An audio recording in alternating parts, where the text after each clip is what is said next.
I love the sounds of the morning, don't you? Especially here in our little town of Silver Creek. Not many towns left like Silver Creek. Why, the trees along the sidewalks are so green and full that sometimes you can hardly see how blue the sky is overhead. Every house along Main Street has a perfect blanket of green grass stretching out to the mailboxes. And, of course, in the spring, these houses always have a fresh coat of paint. Well, most of them do. There is one house. Folks around here say it's haunted. Well, I don't know about that, but it sure looks it. Broken windows and weeds waist high, and it hasn't been painted in years. But I'm getting ahead of myself. For heaven's sakes, I haven't even told you my name. I'm Mary, Dr. Chapman's housekeeper. And right now, I'm fixing breakfast for his 2 children, Paul and Cindy.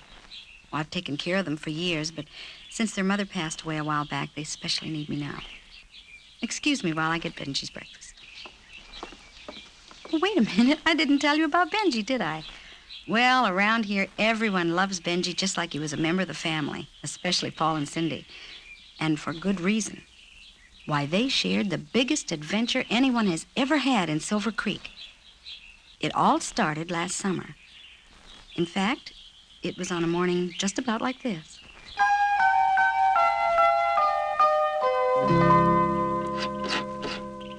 Morning, Benji. Come on in. You're late this morning. You almost missed the kids. Here's your breakfast. Is Benji here yet? Yes, Benji's here yet. Cindy, he's here. Well, he won't be for long if you don't stop that yelling. You know what happens if your father walks in. I don't think Daddy understands about us and Benji. That was an understatement. Dr. Chapman had no use for stray animals of any kind, and despite all our arguments, that included Benji. Where's Benji? Don't yell in the kitchen. Do you want your father in here? Nobody's coming anyway. We've got to hide Benji. Oh, phenomenal. Quick, he's right behind me. Here, give him to me. Bring him over here. We'll put him in my lap. Come on. I pushed my chair as close to the kitchen table as possible and covered Benji with the tablecloth. And stay balanced. It could mean your neck. Paul, Cindy, it's time to go. Oh, boy. I was balancing Benji with one hand, holding his bowl with the other, and Dr. Chapman was walking through the kitchen door. Okay, what's going on? You heard your father, children. It's time to go. Now, come on, gang. I know you're hiding something, so let's have it. Starting with whatever you've got under the table, Mary. Yes, Doctor. What's that? It's a bowl. I can see that, Mary. What was in it? A snack. Mary, how are we ever going to get them to eat a decent breakfast if they know they can come in here afterward and get something they like better? You're right. Absolutely right. No snacks. I'm sorry, kids. No snacks after breakfast, and that's final. I guess we'll just have to grin and bear it. Phew, that was close. Too close. From now on, Benji will have to have his breakfast outside. Oh, gonna eat and run, huh? Have a good day.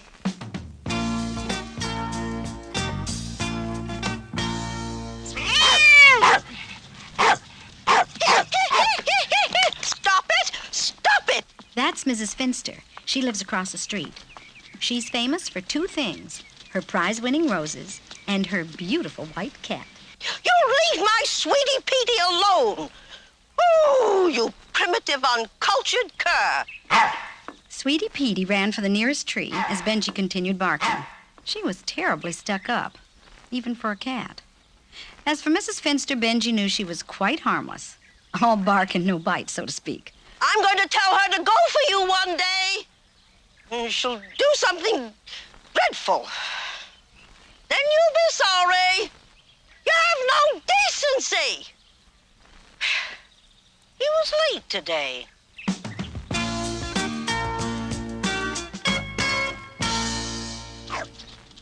Hey, Butch. Come here, boy. That's Benji's friend, Officer Tuttle. They meet in the park about this time each morning.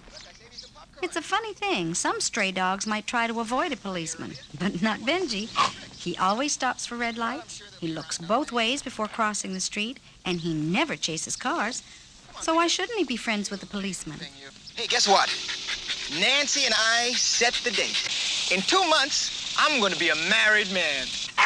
Yeah, well, your day will come. Some cute little Pekingese will come along and sweep you right off your feet. Climb on up here. Let me tell you all about it. Suit yourself. See you tomorrow, then. Just remember when she gets you, I tried to give you a little advice.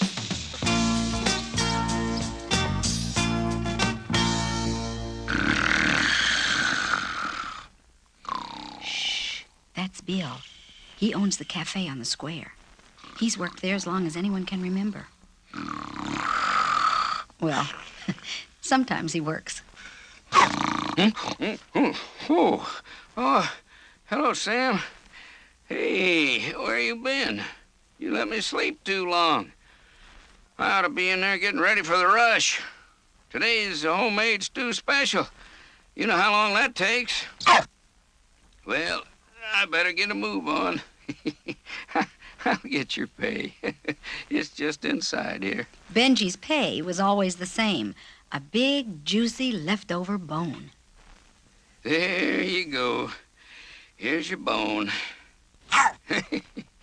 You're welcome. And be on time tomorrow, you hear? It's meatloaf day. Clasping the bone tightly, Benji trotted on through town, across the park, stopping briefly to investigate the contents of his favorite litter basket, and then headed toward home. Home for Benji was a big, deserted mansion. You know, the one I told you about earlier? The one some folks say is haunted? The front porch had long since fallen in, and the doors had been boarded up for years. But that didn't bother Benji. He never used the door anyway. He just stair-stepped up the weather-beaten arbor to the back porch roof, jumped over a low railing, and squeezed through a broken window pane on the second floor. The inside of the house really did look haunted. Dust and cobwebs covered all the furniture, and the wind seemed to make the whole house creak with age.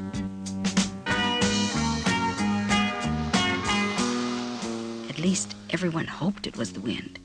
The stairway was dark and shadowy as Benji made his way down the steps and over to his room under a drape-covered table in the hall. Of course, to Benji, his house wasn't scary at all. It was warm and spacious and quiet, and he was never disturbed by visitors.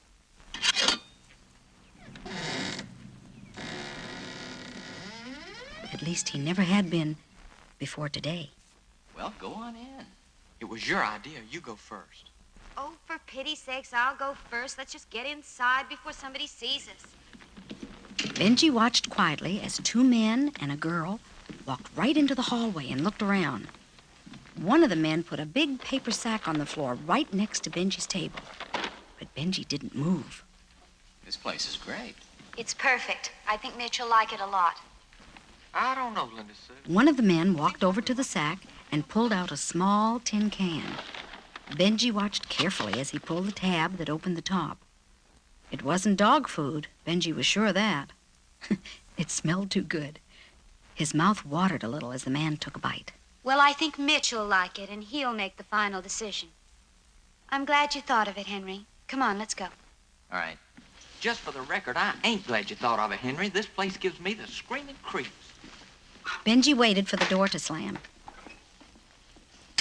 He wasn't sure he liked these uninvited guests. After all, Benji wasn't used to having visitors in his house. Still, they hadn't stayed long, and they had brought some groceries. Benji's nose led him straight to the half-eaten pudding cup. Banana. Delicious. Not only delicious, it was downright habit-forming. Benji picked it up and carried it to his room under the table. Once inside, he proceeded to spend a very contented afternoon licking the sides of a pudding cup.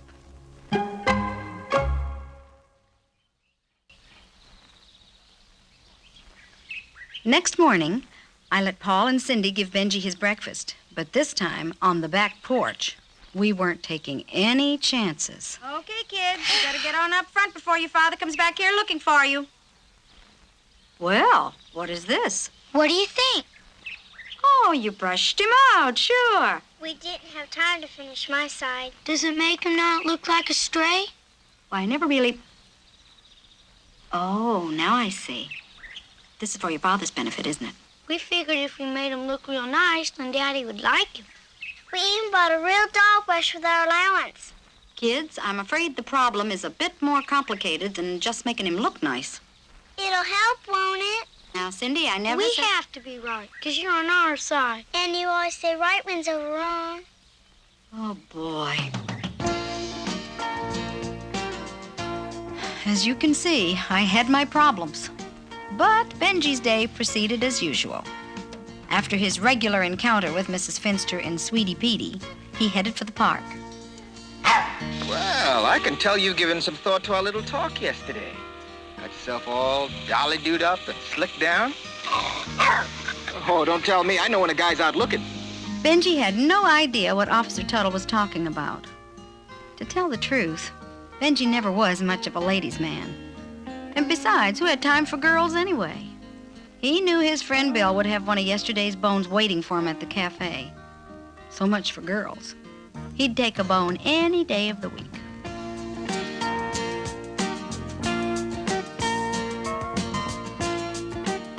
On his way back from Bill's Cafe, Benji took his usual mid-morning stroll through the park. What a beautiful day. Not a cloud in the sky. Certainly a nice day to be... Benji stopped in his tracks and stared straight ahead. There, at the bottom of a hill, by his favorite litter basket, was a small white dog.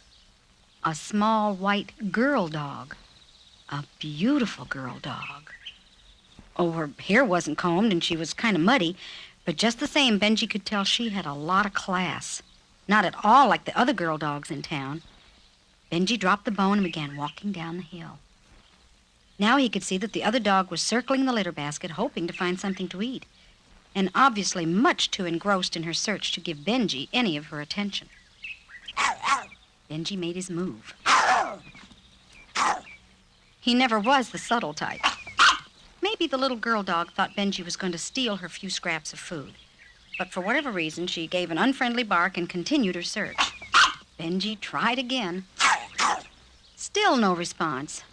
This was enough to shake a man's confidence. Benji rolled over and over in the grass playfully, then looked up at the girl. She wasn't even watching. Just poking around in the same old litter basket looking for something to eat. Wait a minute. Something to eat, of course. Benji ran back to the top of the hill, picked up the bone, and carried it back down to the little girl. She turned and looked at the bone and then at Benji. She was sure he didn't mean the bone for her. No one would give up a big, juicy bone like that. Benji pushed it closer until he and the little girl were standing nose to nose, separated only by the biggest bone the little girl had ever seen. She lowered her head and sniffed it cautiously. It sure smelled better than anything she'd found in the litter basket. Slowly, she began to lick the bone. And then, without any warning, she leaned forward and licked Benji right on the nose. Benji was so flustered he didn't know what to do. He jumped up and started prancing happily away. Just where he was going, he wasn't sure. Then all at once he stopped. Benji realized that it had suddenly become very important to know whether or not this beautiful little white dog was following him. So important, in fact, that Benji almost hated to look behind him. Slowly, Benji turned and looked down the hill. She was following. Benji wasted no time in introducing his new friend around town. Of course, he knew from experience where he could get her a good meal.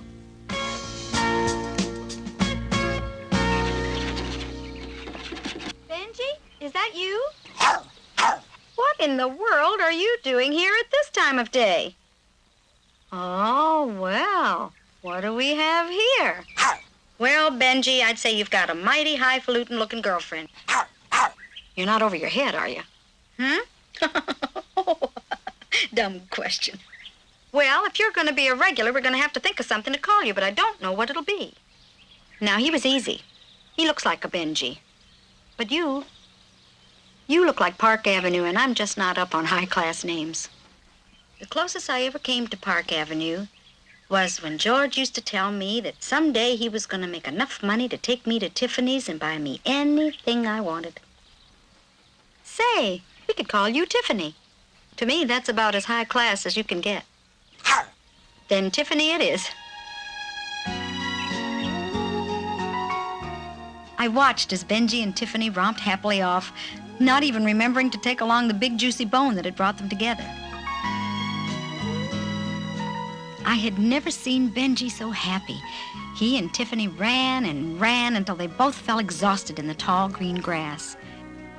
Often they would share a drink of cool water from the old bird bath in the park, or chase brightly colored butterflies as they ran through a field.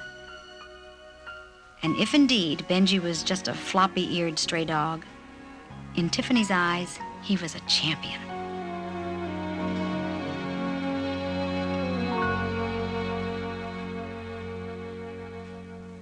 I wish everyone in Silver Creek could have been as happy as Benji and Tiffany were that spring. But not everyone was. Especially not Paul and Cindy. But, Daddy, why? That's just the way it has to be, son. We don't know what he gets into, what germs he's carrying around, or really anything about him. He could be picking up diseases all over town and bringing them here. But, Daddy, he's not. We know. Honey, you never know. You can't see a disease.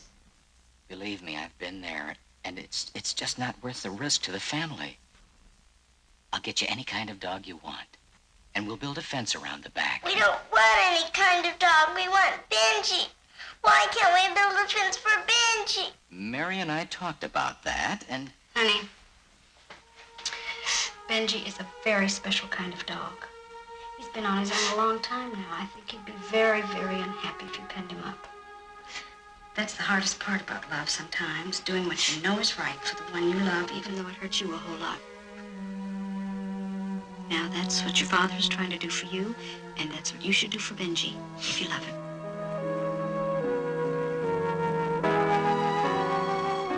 The kids did try to understand. They really did. But when you feel love for someone, even a little stray dog like Benji, goodbye can be an awfully hard word to say. Paul and Cindy tried to explain to Benji why he had to leave, but of course, he didn't understand.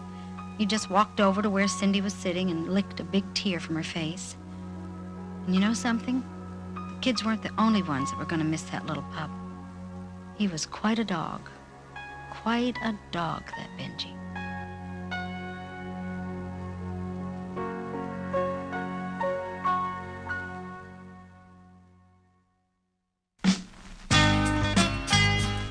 After Paul and Cindy left for school, Tiffany joined Benji for his morning rounds, then followed him through the park and on to his house.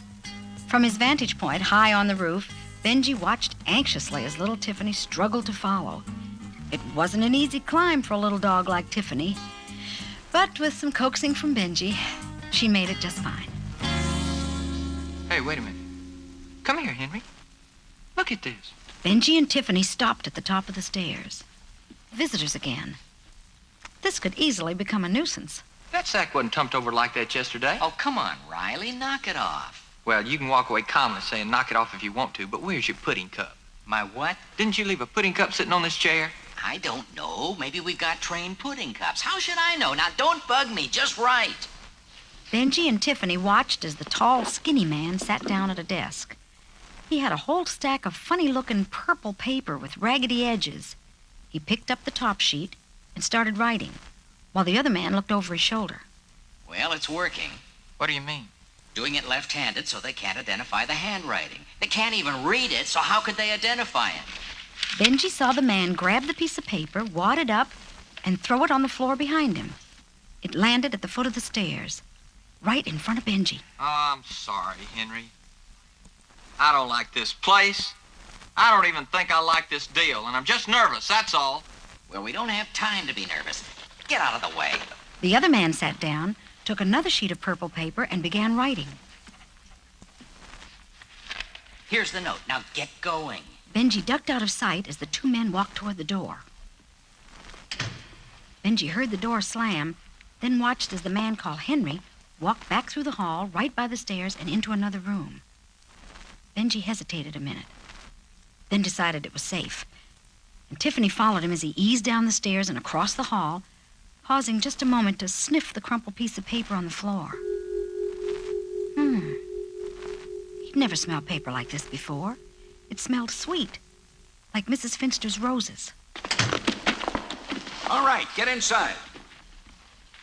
This isn't the way we planned it. Like a flash, Benji and Tiffany were side by side under the table. Shut up and stop your squirming or somebody's gonna get hurt. Benji lurched forward. He couldn't believe his eyes. There, not 10 feet away, stood Paul and Cindy.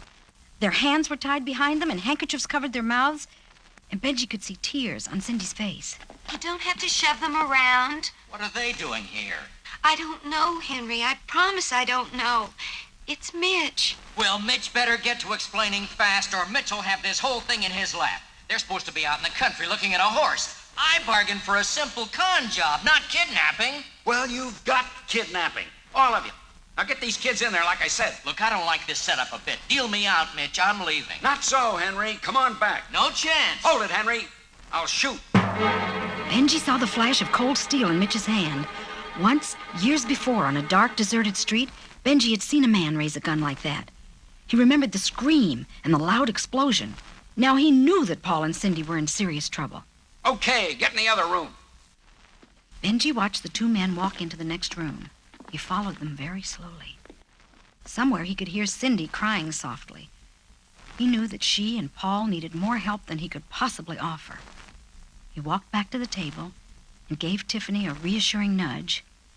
Then, more like a cat than a dog, Benji was up the stairway, out the window, and onto the roof. No one saw him go. Benji scratched frantically at our back door.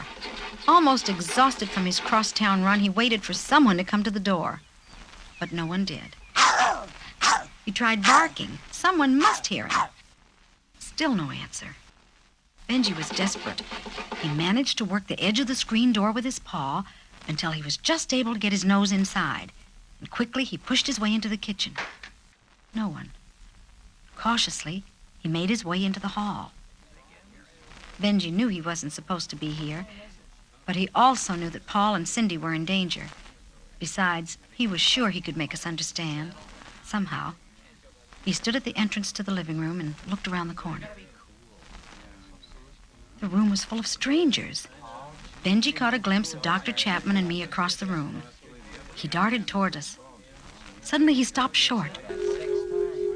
His nose twitched, and he turned toward a beautiful antique coffee table. His nose twitched again. Mrs. Finster's roses. There, on the table, was a purple sheet of paper, just like the one the man had thrown on the floor of Benji's house. He worked his way to the table and sniffed the paper. Yes, it smelled just like Mrs. Finster's roses. Benji! What are you doing in here? I'm sorry, Doctor. He's never been past the kitchen before. Bad dog. Shame on you. Now you run along. Go. Benji struggled to regain his footing after being carelessly dumped onto the back steps. No, I don't have time to mess with you. Now go on. Benji didn't fancy a spanking, but he was determined to get help. He opened the screen door, crossed the kitchen, and made his way very cautiously down the long hallway, halting at the slightest sound. His heart pounding, Benji stopped at the entrance to the living room and looked around the corner. There were even more people this time. Benji wanted to help, but how? He just lay there on the floor, wondering what to do. Benji watched as a man walked over to the coffee table and picked up the purple piece of paper. This is the ransom note. There weren't any fingerprints, and we haven't heard anything from handwriting yet. Benji's eyes never left the paper as it was passed I from person to received a call person. from school last Apparently, everyone wanted to see it. I found the note pinned to the sun visor of my car. Finally, one of the men tossed it back on the coffee table. Benji stared at the paper that seemed to be so important. Then, quite suddenly, he darted to the table, grabbed the note in his mouth, and took off down the hall.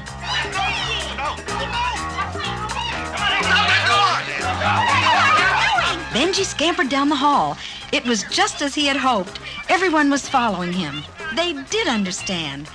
Now all he had to do was lead them to Paul and Cindy. He bounded out the kitchen door, down the steps, into the yard, and headed for the street. Gotcha. You realize how much trouble you could have caused us if you'd have gotten away with this? The policeman took the note from Benji. He couldn't believe it. Everyone was walking back to the house. Benji ran after us. When you take it like that, What's run wrong off. with you? You act like you've gone crazy. I don't like to be mean to you, Benji, but I'm going to have to if you cause any more problems. Now go on home. Or wherever you go.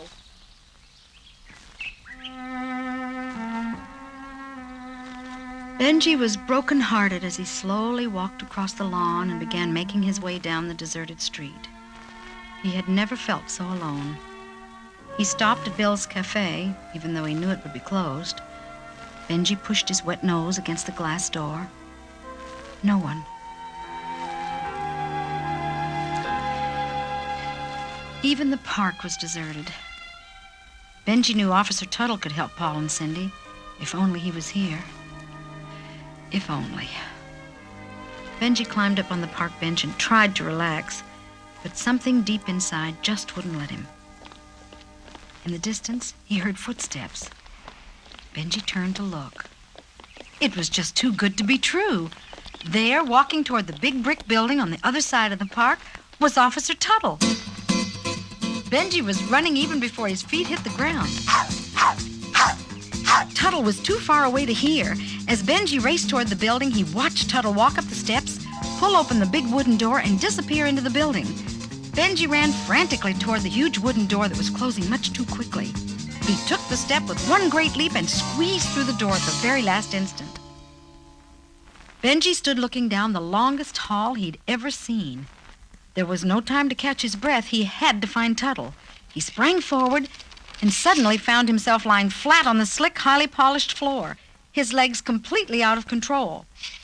He struggled to his feet and half ran, half slid toward the other end of the hall. No sign of Tuttle. He checked the rooms along the hallway. Nothing. Suddenly, he heard the echo of footsteps. Benji darted back in the hall just in time to see Tuttle and another man walking out the door. He sprinted toward them, trying hard to keep his balance. And without ever breaking stride, Benji hurled himself against the door. But not in time. Benji barked desperately, but it was no use. The walls were too thick. No one would hear. No one. Benji turned and walked dejectedly back down the hall, his head almost touching the floor. In front of him towered the biggest window he'd ever seen. He pressed his nose against the cold glass and looked out into the park. The many trees threw their long shadows across the freshly watered lawn. It was too late. Benji had barked and run and pleaded for help, but he had failed, and now it was too late. He collapsed onto the floor. Never lifting his head from the cold stone floor, Benji's eyes wandered about the room. It was empty, terribly empty. The setting sun hit the corner of something on the floor. Just an old crumpled piece of paper. A crumpled piece of paper. Benji jumped up and started running with all the determination he could muster. He'd make someone hear him if it took the rest of the night. He scratched frantically at the big glass door. Out of the corner of his eye, he saw something move. It was a man, the janitor. Benji had seen him lots of times. The man turned and walked along the sidewalk which surrounded the building, but Benji just wouldn't give up. He scrambled from room to room, pounding the windows and barking. The man turned and looked toward the window.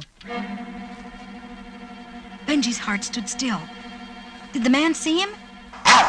The janitor was walking toward the door. He did! He did see Benji!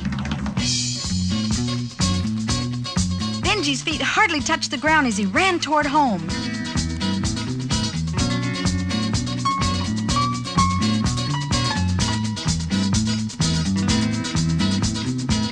Benji leaped through the window and down to the landing. It was still there. The crumpled up sheet of purple paper was on the floor, right next to Cindy. Will you sit those kids down? That pacing back and forth is about to drive me crazy. Slowly, Benji eased down the stairs toward the paper. I put you right square in the middle of a sure $100,000 split, and all I hear is moaning because you're involved. I'm sick of it. Benji stopped on the bottom step, scarcely daring to breathe. but never taking his eyes off the paper. Hey, what's that?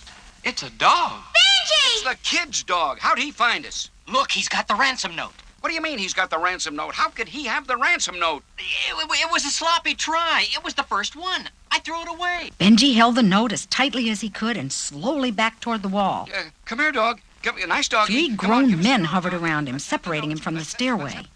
Come on, doggy. Come on. Nice doggy. Nice doggy. Benji made a dash for the stairway. Gotcha. Mitch pulled at the note, but Benji held on tightly. Oh, what the? Oh, let go of my leg. It was Tiffany. She had leaped from under the table and was tearing into Mitch's ankle. Benji hit the floor with a thud and in a blink was dashing up the stairs with the note clenched tightly between his teeth. You little mutt. It'll be a cold day before you ever bite anyone again. Benji paused on the landing and looked down just in time to see Mitch's foot swing toward Tiffany. Benji stood for a long, fearful moment waiting for Tiffany to get up. But she didn't. Well, don't just stand there. Get that other dog. The two men clambered up the stairs toward Benji, but he couldn't move. His eyes were fixed on Tiffany. The men were getting closer. Benji glanced at them, then back at Tiffany. There he is. As the two men threw themselves at Benji, he spun around and dashed up the stairs and out the window. He jumped down, right out there. Come on, let's get downstairs. But there was no stopping Benji. Not this time. He ran and ran and ran, ignoring street lights and stop signs, narrowly missing a speeding car. Benji knew this was no time to think of his own safety. He was sure he had never run this fast before.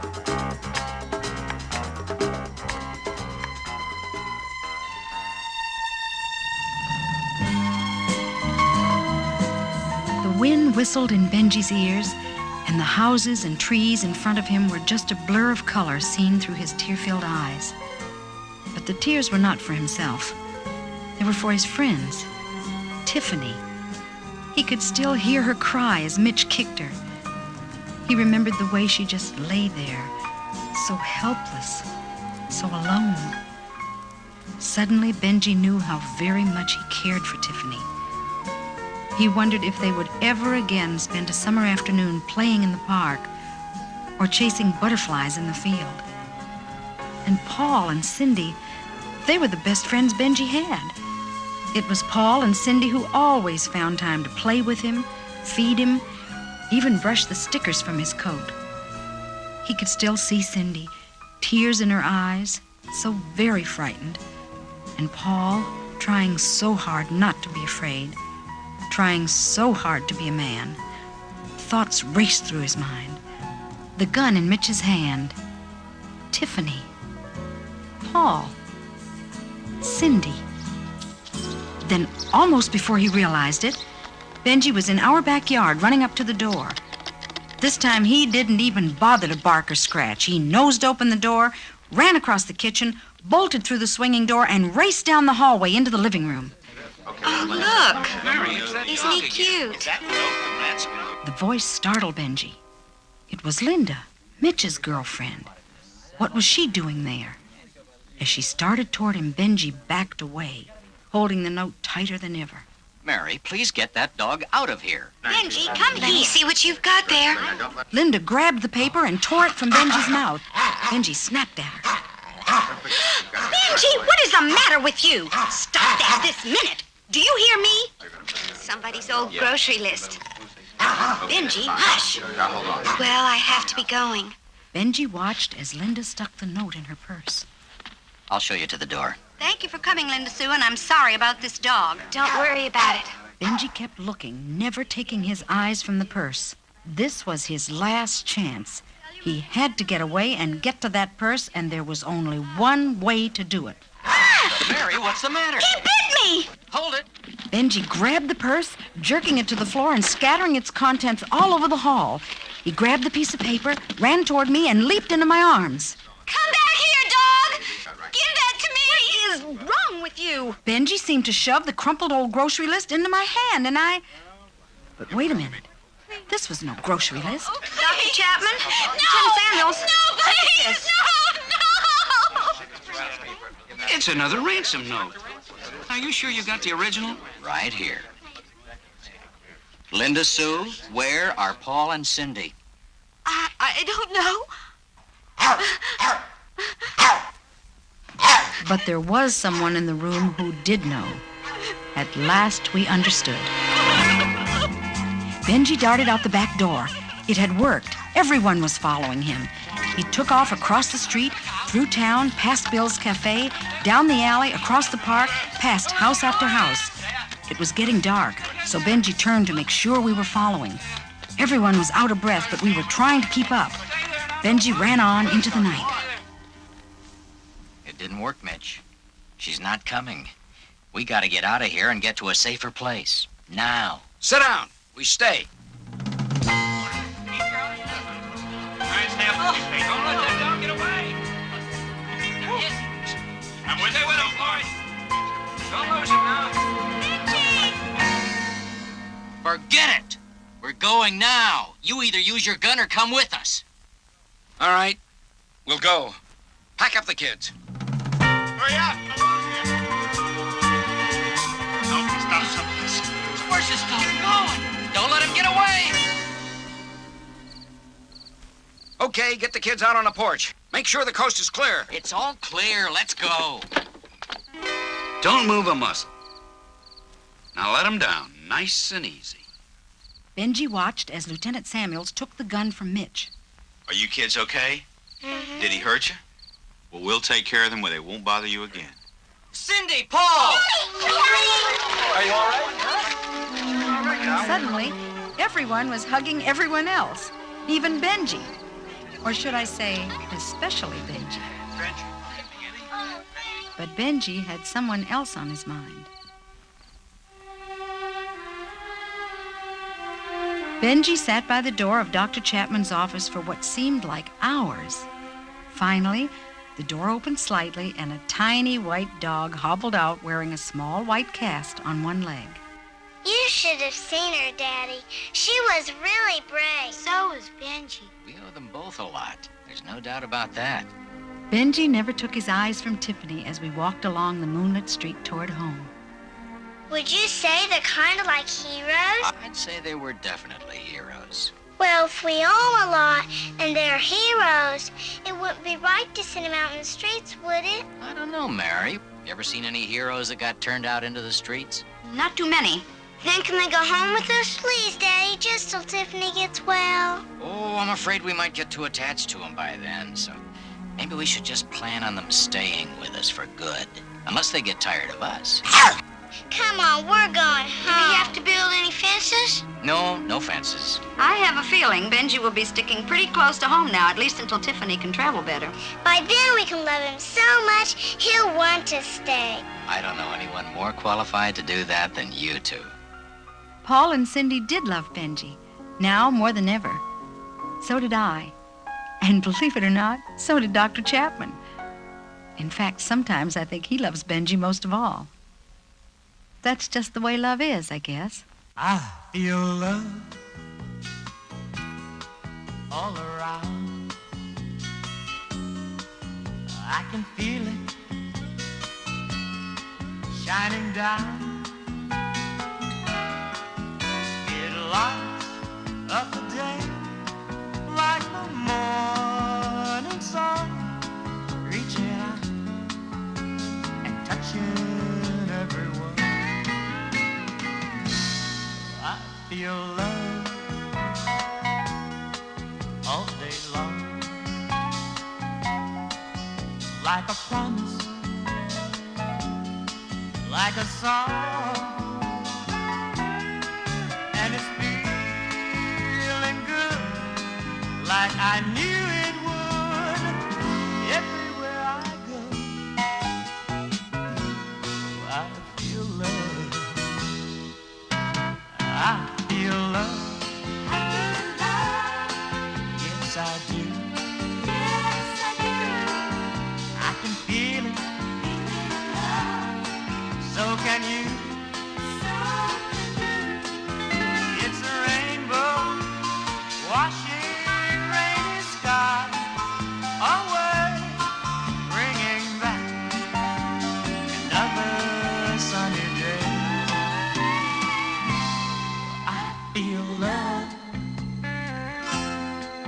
everywhere.